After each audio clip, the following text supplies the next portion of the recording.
하나님 아버지 감사합니다. 주일 아침 저희들이 또 예배당에 함께 가지런히 모이고 또 혹은 원근각처에 흩어진 각 믿음의 식구들이 가정에서 온라인으로 마음을 모두어 하나님께 예배하며 이제 말씀 앞에 있사오니 주여 말씀을 주셔서 부족한 종이 하나님의 귀한 종 사도 바울의 귀한 서신 로마서의 몇 절의 말씀을 조금 해석해 하여 주시고 하나님의 은혜로 해석하며 밝히 해석하며 또 그 뜻을 저희들로 잘 깨닫게 하여 주셔서 하나님의 영 진리의 영께서 우리 가운데 계셔서 말씀하여 주시고 말씀하게 하여 주시고 말씀을 듣고 받게 하여 주시고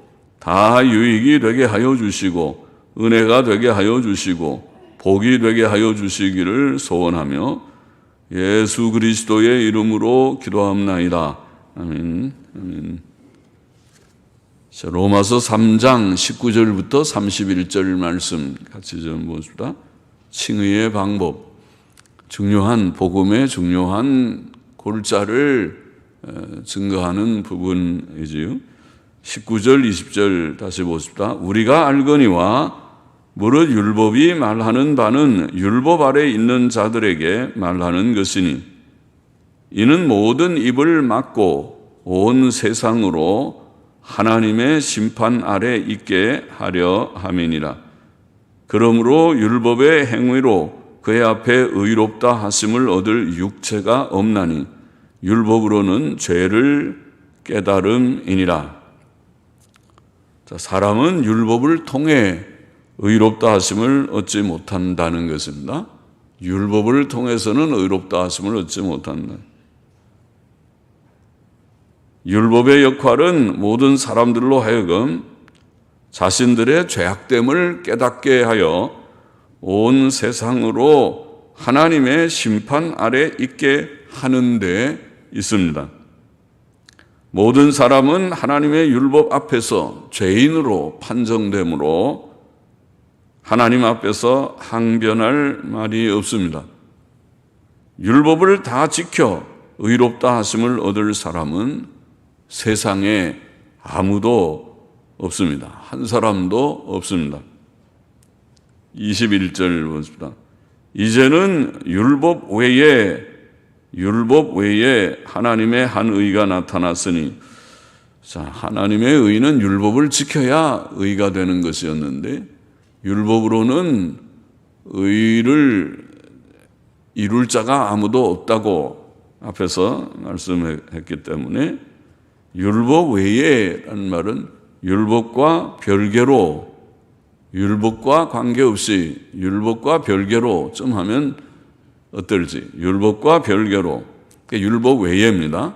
율법을 다 지키고 행함으로 의를 얻는 길이 한 길이고, 이제 그 길이 안 되니까, 그 길로 사람들이 의롭다움을 받을 자가 없으니까 율법 외에, 율법과 별개로 또 다른 한 길을 하나님께서 주신다, 그 말입니다. 율법과 별개로, 율법 외에 율법과 별개로 하나님의 한 의가 나타났으니 율법과 선지자들에게 증거를 받은 것이라. 자, 기독교 복음은 율법과 별개로 나타난 하나님의 한 의에 대한 소식, 하나님의 한 의에 대한 소식입니다. 사람은 죄인이며 하나님의 심판 아래에 있으므로 구원이 필요했습니다. 구원은 죄 문제 해결, 그걸 다른 말로 죄사함과 의롭다 하심, 그렇게 표현합니다. 이미 지은 죄는 다 용서받아야 되고 또 하나님이 요구하시는 대로 율법을 다 지켜서 의를 이루는 그게 의라는 것입니다. 그것이 구원입니다. 죄사함, 이미 엎질러진 물은 다 씻어서 깨끗하게 죄 씻음을 받아야 되고 그 다음에 이제부터라도 하나님의 법을 잘 지켜서 완전한 율법 준행자가 되어야 된다, 그 말입니다. 그게 의입니다. 그래서 죄사함과 의롭다 하심은 같이 가야 되죠. 죄사함만 가지고도 부족하고 의롭다 하심을 우리가 받기 위해서는 기존의 범한 죄에 대한 해결이 전제되어야 되니까 꼭 필요하고 두 개가 같이 가야 됩니다. 이제는 이라는 말은 이제는 율법 외에 율법과 별개로 하나님의 한 의가 나타났다는 이제는 이라는 말은 구약시대와 대조하여 신약시대를 가리키는 말입니다. 구약시대와 신약시대, 구약시대에 증거된 율법으로 말미암는 의, 구약시대에는 율법이 강조되어서 모세의 법, 율법을 말씀했죠. 율법은 모세로 말미암아 왔다. 율법으로 말미암는 의, 율법을 다 지켜야 된다, 얻는 의 말이죠. 율법으로 말미암는 의는 행위의 의라고 말할 수 있습니다. 모든 율법을 항상 행함으로, 항상 지켜 행함으로 얻을 수 있는 의, 그것이 율법으로 말미암는 의이었습니다. 그러나 사람은 율법으로 의롭다 하심을 얻을 수 없었습니다. 19절 20절에 이미 우리가 읽은 바와 같이 율법을 통해 의롭다 하심을 얻지 못한다. 율법은 오직 죄를 깨닫고 하나님 앞에서 우리가 다 멸망할 죄인이구나 하는 그런 깨달음을 주는 것뿐이다. 그것으로 구원을 주지는 못한다. 그 말이죠. 그래서 이제는 구약시대와 대조해서 이제 하나님께서 율법 외에 율법과 별개로 주시는 한 의가 복음 안에 나타났습니다. 이것이 예수 그리스도의 의입니다. 예수 그리스도의 대속으로 말미암는 의입니다. 예수 그리스도의 십자가 속죄 사역으로 말미암는 의입니다. 이 의는 율법과 선지자들에게 증거를 받은 것이다. 본문에 그랬습니다. 율법과 선지자는 구약 성경을 가리키는데 율법과 선지자들고 구약 성경에 이미 증거된 바이었습니다. 구약 성경은 행하라는 도덕법을 강조하지만은 제사들 유월절 어린 양, 제사는 아주 일찍부터 아벨의 제사 때로부터 노아가 홍수에서 방주에서 나와서 제사 드리는 때로부터 아브라함이 제사를 드리고 그리고 이제 모세 시대에 와서 성문법으로 제사를 주실 때에 더 본격적으로 5가지 제사가 레위기 1장부터 5장에 나와 있지만은 그러나 제사의 제도는 아주 일찍부터 있었고 유월절 어린 양, 아직 성문법을 받기 전에도 애굽에서 출애굽할 때에 하나님이 주신 유월절 규례가 있었습니다. 그 유월절 어린 양, 그것은 바로 증거, 다른 율법 외에 한 의를 증거하는 것이었습니다. 그렇죠? 율법을 행함으로 의를 이루는 것하고 제사제도하고는 별개의 문제입니다.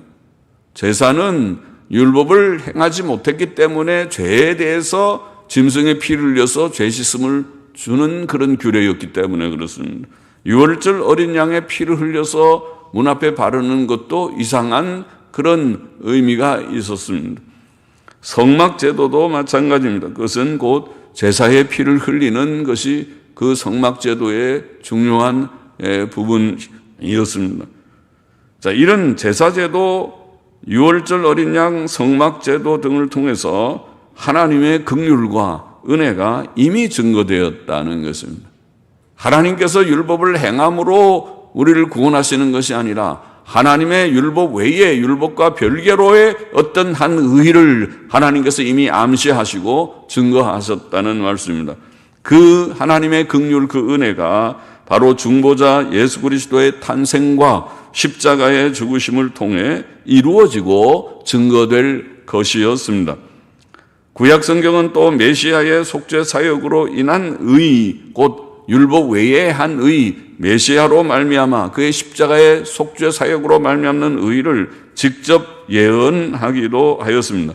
이사야 53장 11절에 보면 나의 의로운 종이, 메시아죠. 나의 의로운 종이 자기 지식으로 하는 말은 아마도 그를 우리가 알므로, 메시아를 알므로 메시아에 대한 지식을 가르쳤다고 보이는데 자기 지식으로 많은 사람으로 의롭다 하심을 얻게 하며, 우리는 의롭게 되며 그래 번역했지만 거기도 의롭다 하심을 얻게 하며 많은 사람들이 예수 그리스도를 알므로 예수 그리스도를 알고 믿음으로 의롭다 하심을 얻게 하며 또 그들의 죄악을 친히 담당하리라. 그렇게 나의 의로운 종이 자기 지식으로 많은 사람으로 의롭다 하심을 얻게 하며 또 그들의 죄악을 친히 담당하리라. 다니엘 9장 24절에 보면 내 백성과 내 거룩한 성을 위하여 70일에, 일에는 주간이죠. 한 주간, 70주간, 70일에 70주간으로 기한을 정하였나니 허물이 마치며 죄가 끝나며 죄악이 영속되며 영원히 속해진다. 죄가 영원히 다 속량돼 버린다. 깨끗하게 되는. 그리고 영원한 의가 드러나며 신기한 얘기죠. 그것은 죄 문제의 해결은 율법을 행함으로 될 것 같은데 그것이 아니라 메시아께서 오심으로써 이루어지는 사역을 다니엘 9장 24절에는 예언했던 것입니다. 죄악이 영속되며 영원한 의가 드러나며 이상과 예언이 응하며 또 지극히 거룩한 자가 기름 부음을 받으리라. 메시아이죠. 지극히 거룩한 자가 기름 부음을 받으리라. 이런 명시적 예언도 구약에 있는 것입니다. 22절 보십시다. 곧 예수 그리스도를 믿음으로 말미암아 모든 믿는 자에게 미치는 하나님의 의인이 차별이 없느니라. 모든 믿는 자에게, 원문에는, 전통 본문에는 모든 믿는 자에게, 그리고 믿는 모든 자에게, 그리고 모든 자 위에 강조되어 있습니다. 믿는 모든 자에게, 그리고 모든 자 위에, 믿는 자죠, 물론. 믿는 모든 자에게, 그리고 모든 자 위에 미치는 하나님의 의인이 차별이 없느니라. 자, 그것이 율법 외에 하나님의 한 의이고 구약 성경의 모세와 선지자들에게 증거된 하나님의 의입니다. 예표되었고 예언된 하나님의 의입니다. 이 하나님의 의는 예수 그리스도, 메시아이신 예수 그리스도를 믿음으로 얻는 의입니다. 율법을 행함으로 얻는 의가 아니고 예수 그리스도를 믿음으로 얻는 의입니다. 신약시대의 의는 예수 그리스도를 믿는 자들이 누구나 차별 없이, 여기 보면 차별이 없느니라, 누구나 차별 없이 받을 수 있는 의입니다. 부자나 가난한 자나 남자나 여자나 많이 배운 자나 못 배운 자나 많이 가진 자나 많이 가지지 못한 자나 차별 없이 이 세상에는 모든 사람들이 다 섞여 살고 있는 그런 세상이지만은 구원에 관한 한 우리는 예수 그리스도로 말미암아 모두들이 예수님 믿고 구원받습니다. 다 차별 없이 받는 의입니다. 그러므로 신약 성도들에게 예수 그리스도를 믿는 믿음은 구원을 위해 필수적으로 중요합니다. 믿음 없으면 아무것도 없고 믿음 있으면 다 있는 것입니다. 예? 믿음 있으면 100점입니다. 믿음 없으면 빵점입니다. 아무것도 없습니다. 믿음은 아주 중요한 것입니다. 23절 보십시다. 이는, 원문에는 이는 모든 사람이 죄를 범하였음에 하나님의 영광에 이르지 못하더니 그리스도 예수 안에 있는 구속으로 말미암아 하나님의 은혜로 값없이 의롭다 하심을 얻은 자 되었느니라. 되었음이니라. 아까 이는, 그럼 이유를 나타내는 표현이죠. 이는 얻은 자 되었음이니라.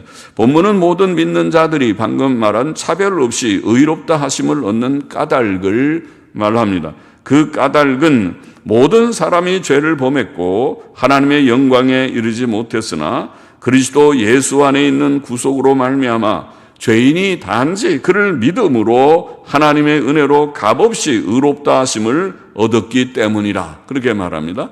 우리가 다 죄인이고 하나님의 영광에 이르지 못한 그런 절망적인 상태에 있었지만은 그러나 예수 그리스도의 구속으로 말미암아 그를 믿는 자들에게 차별 없이 의롭다함을 다 주시는 하나님의 은혜이기 때문이다. 믿음으로 얻는 의는 행위로 얻는 의와 대조됩니다. 이것은 하나님의 전적인 은혜요, 값없이 거저 얻는 의입니다. 이런 의가 가능한 것은 예수 그리스도께서 죄인을 위해 구속을 이루셨기 때문이었습니다. 구속이라는 말은 구속이라고 하는 이 말은 속이라고 하는 사실 우리 한자의 속이라는 말은 값을 주고 뭘 산다는 개념입니다. 속한다는 말은. 성경에서 말하는 속이라는 말도 구속이라는 말도 그것입니다. 예. 종을 값을 주고 산다. 또 어떤 사람을 값을 주고 산다. 그런 말이 속이라는 개념입니다. 구속이라는 말은 값을 주고 사는 것입니다. 그것은 예수 그리스도께서 십자가에 죽으심으로 우리의 모든 죄값, 죄의 값이죠. 죄값. 즉 죄의 책임, 곧 죄책이라는 말. 죄의 책임을 우리는 죄책, 영어로는 guilt, 죄책, guilt, 죄책과 형벌, 페널티, 죄책과 형벌, 죄책과 형벌을 짊어지시고 우리를 건져내셨다. 값을 지불했다는 말은 우리의 죄에 대한 죄책과 형벌, 죄에 대한 법적인 책임과 죄인이 받아야 마땅하는 형벌을 주님께서 담당하신 것이 죄값을 지불한 것입니다. 죄값을 지불하고 죄에 대한 대가를 받았기 때문에 우리가 주 안에서 자유함을 얻고 죄 씻음을 얻고 의를 얻게 된다. 그 이치를 말합니다. 그것이 대속의 이치인 것입니다. 그러므로 예수 그리스도를 믿는 자는 누구나 그의 십자가의 보배로운 피로 예수님이 십자가에서 흘린 피는 우리의 피와 다른 하나님의 아들의 피, 사람이 되신 하나님의 아들의 고귀하신 피를 십자가에서 남김없이 다 손과 발에서 또 흘리고 마지막에 운명하신 후에 창을 맞아서 옆구리에서 물과 피를 다 흘리심으로써 흘리시는 그 보배로운 피를 우리는 보혈이라고 말하죠. 보배로운 피로 죄 씻음과 의롭다 하심을 얻는 것입니다. 이것이 구원입니다. 성경이 말하는, 기독교가 말하는 구원입니다. 구원은 우리의 죄 때문에 우리가 죽어야 되는데, 우리가 죽어야 되고 우리가 율법을 다 지키지 못해서 정죄되고 지옥 형벌을 받아야 되는데, 그러나 우리를 구원하기 위하여 하나님의 아들이 사람이 되어 오셔서 우리 대신 제물이 되셨다. 속죄 제물이 되셨다. 우리의 대신 죄값을 지불하셨다. 구속을 이루셨다. 그런 말씀입니다. 25절 보십시다. 이 예수를 하나님이 그의 피로 인하여 믿음으로 말미암는, 혹은 그의 피를 믿음으로 말미암는, 이렇게 번역할 수 있고, 옛날 영어 성경 그렇게 번역했고, 그렇게 번역하는 것이 타당해 보입니다. 이 예수를 하나님이 그의 피로 인하여 혹은 그의 피를 믿음으로 말미암는 화목 제물로 세우셨으니, 화목 제물이라는 이 말이 중요한데 우리는 그렇게 번역했지만은 그러나 정확히 번역할 필요가 있다고 자주 설명했습니다. 화목 제물, 힐라스테리온이라는 이 말은 유화 제물, 힐라스테리온이라는 말은 유화 제물. 그런 뜻이라고 제가 말해서 그 유화제물 더 어려워 보이는데 화목제물, 물론 어려운 말이죠. 유화라는 말 많이 쓰지 않고 남은 말이 아마 유화정책, 그건 더러 학교에서 공부한 사람들은 이렇게 서로 유화정책을 한다. 서로 적대적인 두 나라가 좀 이렇게 부드럽게 서로 좀 절충하는 그런 어떤 관계를 가지는 정책을 한다. 뭐 이런 말은 남아 있는데, 유화라는 말은 부드럽게 한다, 누그러뜨린다, 그런 뜻입니다. 유화제물, 굉장히 중요한 개념이 성경적 개념입니다. 유화, 힐라스테리온 혹은 힐라스모스라는 또 동의어도 있습니다. 힐라스테리온, 여기에 힐라스테리온이라는 말은 유화제물로 세우셨으니 이는 하나님께서 길이 참으시는 중에 전에 지은 죄를 간과하심으로 자기의 의로우심을 나타내려 하심이니, 곧 이때에 자기의 의로우심을 나타내사 자기도 의로우시며 또한 예수 믿는 자를 의롭다 하려 하심이니라. 자, 이 말씀은 앞절의 말씀을 좀 더 설명합니다. 예수님을 믿는 것은 그의 속죄 사역을 믿는 것이고 그의 피를 믿는 것입니다. 여기 오늘 본문에 그의 피로 인하여 믿음으로 말미암는, 차라리 그의 피를 믿음으로 말미암는 것이 훨씬 단순하고 그것이 옛날 영어 성경의 번역 킹제임스 성경의 본문이고 그렇게 읽는 것이 좋을 것이고, 그의 피를 믿음으로 말미암는 화목제물이라고 표현했습니다. 피가 생명이므로 피 흘림이 죄를 속한다. 레위기 17장 11절 말씀이죠. 그것이 성경의 원리입니다. 피는 생명입니다. 피가 있어야 살고 피가 없으면 죽습니다. 그래서 짐승의 피를 흘려서 그 피를 받아서 성소에 7번 뿌리고 또 그것을 지성소까지 들어가 1년에 한 번씩 지성소의 법궤 위에 율법이 들어있는 법궤 뚜껑이 속죄소고 거기에 피를 붓고 뿌리는 그 행위는 피가 죄를 속한다는 것을 상징하는, 그것을 표현하는 것입니다. 피는 생명이기 때문에 피 흘림이 죄를 속한다. 그러나 짐승의 피가 사실은 죄를 속할 수 있는 가치가 있는 것이 아니고 그 피는 어린 양 예수 그리스도의 피를 예표하는, 상징하는 것이었던, 하나님의 아들 예수 그리스도께서 오셔서 십자가에서 흘리시는 그 피는, 흘려주신 그 피는 이런 의미, 이런 가치가 있는 피였다는 것입니다. 보혈입니다. 그것은 우리의 죄들로 인한 하나님의 크신 진노를 가라앉히는 유화제물이다. 여기에 화목제물, 유화제물, 유화제물이란 말은 하나님의 진노를 가라앉히는 제물이라는 뜻입니다. 우리의 죄로 인하여 하나님이 진노하시기 때문에 심판하시고 마지막 지옥의 형벌을 마련하십니다. 지옥의 불은 영원히 꺼지지 않는 지옥의 불을 예비하시고 지옥의 불을 준비하셨다는 것 자체가 하나님이 죄를 얼마나 미워하시는가 하는 것을 잘 보여주죠. 그러니까 심판하시죠. 홍수 심판으로 옛 세상을 다 40일 홍수로 멸절시켰죠. 다 죽이셨지. 소돔 고모라에 유황불비를 내려서 소돔 고모라 성을, 그 사람들과 모든 짐승들을 불태워 버리셨지요.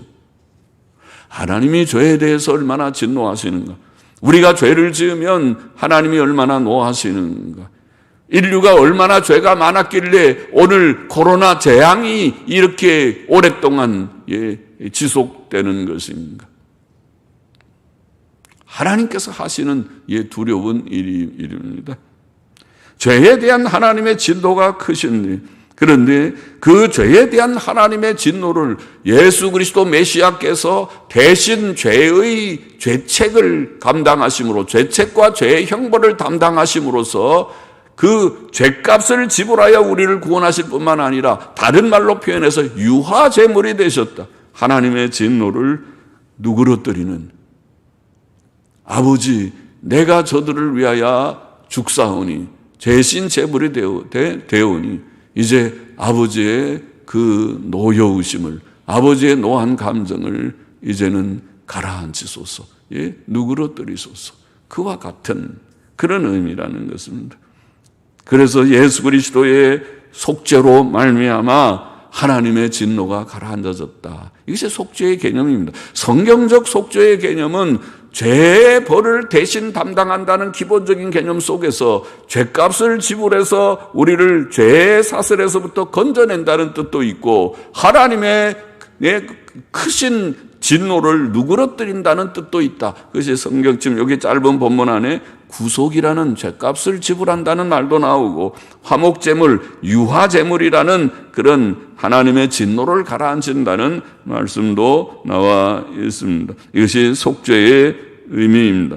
전에 지은 죄를 간과하심으로 라는 말은 예수 그리스도를 믿기 전에 지은 죄들을 용서하심으로 라는 뜻입니다. 물론 사람이 예수님 믿고 난 후에 짓는 죄들도 예수 그리스도의 주여 또 잘못했나이다, 또 부족하였나이다고 고백하며 주의 피로 씻음 받기를 원하고 씻음을 받습니다. 하나님께서 죄인들을 무조건 의롭다고 간주하신다면 그런 판단 자체가 불의하셨을 것입니다. 그러나 그가 죄인들의 죄의 형벌을 대신 담당하신 그리스도의 속죄 사역에 근거하여 예수님 믿는 자들을 의롭다고 하셨으므로 그것은 의로운 판단이시요 의로운 행위이시라는 말입니다. 이와 같이 예수 그리스도의 십자가 대속 사역으로 인한 의롭다 하심, 곧 칭의의 원리는 하나님의 공의로우심을 증거할 뿐만 아니라 또한 예수님 믿는 자들이 받는 의의 정당함을 증거합니다. 하나님께서 성도들의 모든 죄를 예수 그리스도께 전가시키셨으므로 그들을 의롭다고 정당하게 선포하실 수 있다는 말씀입니다. 그러나 성도들이 받은 이 의롭다 하심은 성도가 실제로 의인으로 변화되었다는 뜻이 아니고 단지 법적으로 의인으로 간주된다는 뜻입니다. 그것은 법적인 의미입니다. 그것은 하나님께서 하늘 법정에서 성도들에게 죄가 없다는 무죄 판결을 내리심과 같습니다. 물론 의롭다 하심을 받은 자는 또한 새 생명을 받기 때문에 실제적으로도 거룩하고 의로운 삶을 삽니다. 그러나 성도는 비록 법적으로는 완전한 의인이지만은 주께서 완전한 의를 이루셨기 때문에 그 대속 때문에 주께서는 우리를 의인이다, 의롭다고 간주하시니 그 굉장히 놀라운 진리고 중요한 진리이고 그렇지만은 법적으로는 하나님 앞에 우리가 의인되었다고 믿지만은 실제적으로는 아직 죄성이 남아 있어서 때때로 불완전하고 부족함을 보입니다. 실제적으로는 아직 불완전하고 부족이 있습니다. 27절 그런즉 자랑할 때가 어디뇨 있을 수가 없느니라. 무슨 법으로냐 행위로냐 원문에 보니까 행위의 라면 되어 있는데 행위의 법으로냐 이런 뜻입니다. 행위의 법으로냐 무슨 법으로냐 행위의 법으로냐 아니라 오직 믿음의 법으로니라 이렇게 읽어야 되겠습니다. 행위의 법으로냐 아니라 오직 믿음의 법으로니라. 성도의 의가 자신의 행위에 근거하지 않고 전적으로 예수 그리스도의 피 흘리신 속죄 사역에 근거하기 때문에 성도는 자랑할 것이 없습니다.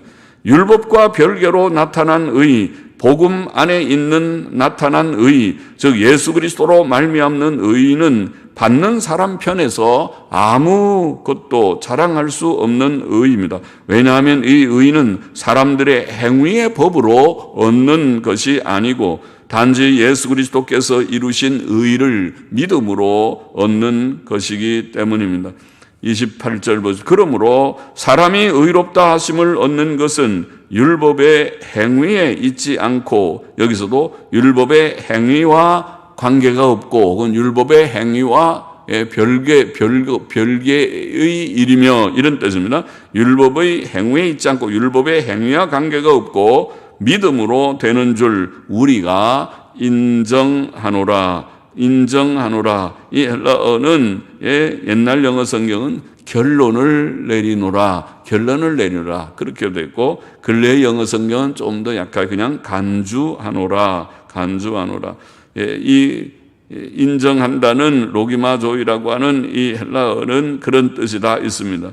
간주한다, consider, 또 판단한다, 혹은 결론을 내린다. 옛날 성경은 그렇게 말했습니다. 본절에서 사도 바울은 사람이 믿음으로 의롭다 하심을 얻는다는 복음의 기본적 진리를 믿음으로 의롭다함을 얻는 방법이 무엇이냐? 그것이 가장 복음의 핵심인데 그 믿음으로 의롭다 하심을 얻는다는 복음의 기본 진리를 다시 결론적으로 단언하였습니다. 앞에서 이미 말했지만은 다시 28절 그러므로 사람이 의롭다 하심을 얻는 것은 율법의 행위에 있지 않고 율법의 행위와 관계가 없고 믿음으로 되는 줄 우리가 인정하노라 혹은 결론을 내리노라 혹은 간주하노라 판단하노라 그렇게 말씀하였습니다. 29절 마저 보십시다. 하나님은 홀로 유대인의 하나님뿐이시뇨 또 이방인의 하나님은 아니시뇨 진실로 이방인의 하나님도 되시느니라. 할례자도 믿음으로 말미암아 또는 무할례자도 믿음으로 말미암아 의롭다 하실 하나님은 한 분이시니라. 그런즉 우리가 믿음으로 말미암아 율법을 폐하느뇨 그럴 수 없느니라. 도리어 율법을 굳게 세우느니라. 하나님께서는 온 세상에 유일하신 하나님이십니다. 그는 유대인들의 하나님이실 뿐만 아니라 또한 이방인들의 하나님이십니다. 그러므로 예수 그리스도를 믿음으로 의롭다 하심을 얻는 구원 진리는 할례 받은 유대인들에게나 할례 받지 않은 이방인들에게나 똑같이 적용됩니다.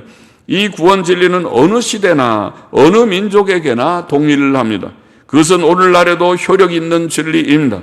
오늘날도 죄인들은 오직 하나님의 은혜로 예수 그리스도의 속죄를 믿음으로 의롭다 하심의 구원을 얻습니다. 그러나 그렇다고 해서 신약의 복음이 구약의 율법을 폐지시키는 것은 아니다. 그렇게 설명했습니다. 구약과 신약은 서로 충돌치 않습니다. 율법과 복음은 서로 모순되는 것이 아닙니다. 구약과 신약은 그림자와 실체의 관계고 예언과 성취의 관계다. 우리가 그렇게 자주 말해왔습니다. 율법은 사람으로 하여금 죄를 깨닫게 하여 복음으로 이끄는 인도자 역할을 합니다. 사실 복음에 제시된 그리스도의 십자가 속죄의 죽음은 율법의 저주를 받으신 죽음이었고, 그러니까 율법의 저주를 그가 받으신 것이니까 율법과 배치되는 것이 아니라 율법을 오히려 율법 때문에 죽으신 것이, 율법의 저주를 받으신 죽음이요, 갈라디아 3장 13절 말씀대로 율법의 의를 이루신 것이었습니다. 로마서 10장 4절에 기록되어 있습니다. 그러므로 믿음으로 의롭다 하심을 얻는 것은 율법을 폐지하는 것이 아니고 오히려 율법을 굳게 세우는 것이 맞습니다. 본문의 교훈을 정리해 보십시다. 첫째로, 세상에는 율법의 행위로 의롭다 하심을 얻을 자가 아무도 없다. 율법의 행위로 구원받을 자는 아무도 없다. 율법의 행위로 하나님 앞에 의인으로 간주될 자는 아무도 없다. 굉장히 그것도 중요한 진리입니다. 율법은 단지 사람의 죄를 깨닫게 할 뿐이다. 사람은 율법으로 죄를 깨달으나 율법을 지켜 구원받지는 못합니다. 율법을 행함으로 구원을 받는다는 소위 그것을 우리가 율법주의 그럽니다. 오늘 기독교 안에도 혹은 개혁신학을 말하는 자들 속에서도 결국은 율법을 행해야 구원을 받는다 이렇게 결론을 내리는 사람들, 그런 교훈이 없지 않습니다. 그것을 우리가 경계해야 됩니다. 그것은 이단입니다. 이단에 가깝습니다. 율법주의 이단입니다. 바울이 바로 그것은 아니다라고 말한 진리를 위반하는 바로 그런 사상입니다. 율법을 행함으로 구원을 받는다는 소위 율법주의는 진리가 아닙니다. 둘째로, 예수 그리스도께서는 우리의 죄를 위한 구속의 죽음을 죽으셨고 또한 유하제물이 되셨다. 오늘 본문, 짧은 본문 속에서 그 개념, 구속이라는 개념도 유하라는, 힐라스테리온 유하라는 개념도 거기에 있다. 어려운 말이지만은 그것은 성경적인 중요한 개념이니까, 성경의 속죄 개념을 말할 때 속죄는 죄의 벌을 대신 받음으로써 죄값을 지불하고 하나님의 진노를 가라앉히고, 또 하나 언급 안 했지만은 나중에 나오는 하나님과 화목시키는 그런 개념이다. 그건 성경적인 개념이고 정통의 신학책에 나와 있는 그런 개념입니다. 속죄의 개념이니까 어려워도 우리가 그 개념을 바르게 이해해 놓을 필요가 있습니다. 그리고 오늘날 자유주의 신학이 부정하는 바로 개념이 이 네 가지 지금 개념입니다. 유아 개념 같은 것을 자유주의 신학은 아주 비아냥거립니다. 그것은 옛날 원시적인 생각이다 그럽니다. 그러나 그렇게 비아냥거리는 그들이 이단입니다. 성경을 믿지 않는 자들입니다. 성경은, 성경적 속죄 개념은 바로 유아 개념이다. 그것을 우리는 성경에 근거해서 말을 해야만 합니다. 24절에 그리스도 예수 안에 있는 구속이라고 하는 말, 또 25절에 화목제물, 유화제물이라는 말, 그것을 분명히 예수 그리스도의 죽음의 의미를 여기에 설명한 것입니다. 예수 그리스도의 죽음은 우리의 죄로 인해 받아야 할 형벌을 대신 받으신 것입니다. 그는 우리의 죄값을 지불하셨고, 그래서 구속이라는 말을 하고, 우리의 죄로 인한 하나님의 진노를 누그러뜨리셨습니다. 하나님께서 우리를 보고, 이놈, 너 그렇게 죄 많이 짓고 그래도 네가 복을 받을 것이냐, 내가 잘 될 것 같으냐, 평안할 것 같으냐 하고 하나님이 노하실 것 같지만 보이는 하나님의 진노의 얼굴을 우리가 쳐다볼 수 없는 우리지만은, 그는 예수 그리스도 안에서 주께서 우리를 위하여 피 흘려 죽으셨으므로 하나님의 진노가 가라앉았어. 예수 그리스도 안에서는 주께서 우리를 측은히 여기시고, 그래 와라, 이제 씻음 받고 옛 것은 다 깨끗하게 씻음 받고 이제 새 사람이 되어서 구원받아서 짧은 남은 생애라도 새롭게 바르게 살다가 가거라. 이렇게 하나님께서 우리에게 긍휼을 베푸시고 품으신다는 것입니다. 그것이 구원입니다. 그것이 아니면 구원받을 죄인이 아무도 없습니다. 우리는 다 크고 작든 간에 짧고 길든 간에 다 죄인입니다. 어린 사람도 죄인이고 나이 든 사람도 죄인입니다. 하나님 앞에 구원받을 자는 아무도 없습니다. 그러나 예수 그리스도의 구속 안에서, 유화제물 안에서 주께서 우리를 받으심으로써 구원받는 것입니다. 셋째로, 사람은 율법을 행함으로써가 아니고 오직 예수 그리스도를 믿음으로 의롭다 하심을 얻는다. 그것이 핵심이죠. 그것이 복음이죠. 그 복음을 말하기 위해서 율법으로는 의롭다 받을 자가 없다. 예수님이 하신 일은 구속이고 유화제물이다. 그것을 분명하게 먼저 가르쳐 주면서 바른 복음의 핵심인 사람은 율법을 행함으로써가 아니라 오직 예수 그리스도를 믿음으로 의롭다 하심을 얻는다. 죄사함과 의롭다 하심의 구원은 전적으로 하나님의 은혜이며 예수 그리스도의 대속 사역에 근거합니다. 예수 그리스도께서 이루신 하나님의 의는 예수 그리스도를 믿는 모든 자들에게 차별 없이 주어진다. 차별 없이 다 주어진다. 누구나 나와서 주여 내가 부족한 죄인입니다. 나를 구원하여 주소서 하고 주 앞에 항복하듯이, 손들고 항복하듯이 주님의 십자가를 붙들고 주의 구원의 은혜를 구하는 자마다 주께서 내리시는 은혜인 줄을 믿습니다. 이것이 죄인이 믿음으로 의롭다 하심을 얻는 구원이고 이것이 복음의 골자다. 지금 말하는 로마서의 가장 골자가 바로 거기에 있다. 구속과 유화라는 전 말씀이 있는 예수님 믿음으로 죄의 의롭담을 받는다는 그 말로 표현된 이신칭이라고 우리가 말하는 여기에 기독교 복음의 골자가 있고 또 로마서의 핵심이 있고 오늘 구원의 복음의 바로 진수가 거기에 있다. 예수님 믿음으로, 죄인은 예수님 믿음으로 의롭다 하심을 얻습니다. 오늘 우리는 예수님 믿었고 의롭다 하심을 받은 줄을 믿습니다. 아직도 예수님을 알지 못하는 분이 있다면 믿게 되시기를 바랍니다.